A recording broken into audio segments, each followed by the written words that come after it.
podcast, and they somehow want to credit me with saying that that's how they got started because they want to eliminate all plant material because plants hate us. And I'm a plant predator. I eat tons of plants. In fact, I eat mostly plants, and I select my plants carefully.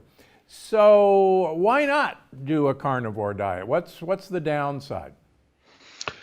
Well, I would agree with a lot of these carnivore diet enthusiasts like Paul Saladino or Sean Baker that one can get most of the nutrients, the minerals, the vitamins, et cetera, that they need from a properly comprised nose to tail carnivore diet, right? Everything from the liver to the kidney to the bone broth to the bone marrow to the testicles to the ground up bone.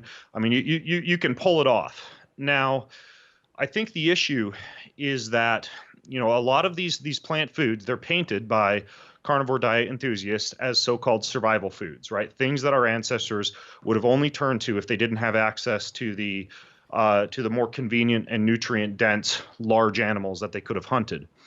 But the problem with that scenario is, yes, let's say that maybe they're right and plants were at one time a survival food.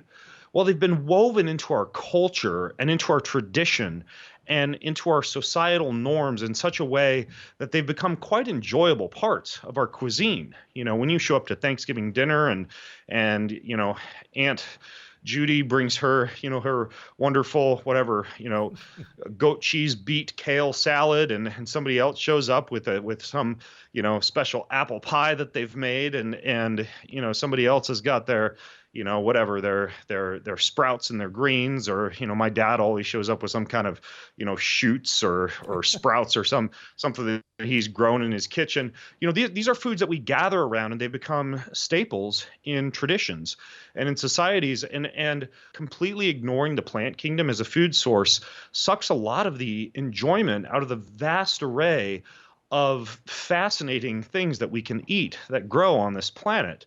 So part of it is just the pure, the psychosocial component of just being able to eat a wide variety of foods that go beyond meats. And the other thing that I think is interesting, for example, I was just reading a book. I'm setting up on the local Spokane Indian tribe, right? And just because I want to know more about the Native American culture and the type of folks who roamed these plains that I live on, before I arrived here, before some of my ancestors arrived here.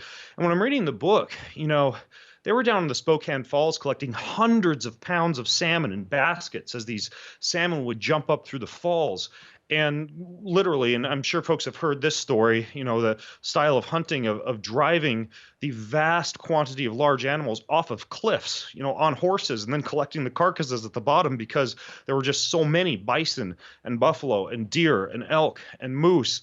But the whole time that the men were out doing all of this, the women were back in the villages and the cities collecting underground roots and plants and berries and seeds and nuts. And it wasn't because they were starving. It was because they dressed up all these animal foods with all these other compounds that they used as medicine, that they used as digestifs, that they used as flavor enhancers. And so I even raise an eyebrow at this notion that ancient man or woman would have just completely neglected plant matter, even if animals were in vast and available quantity. I don't see that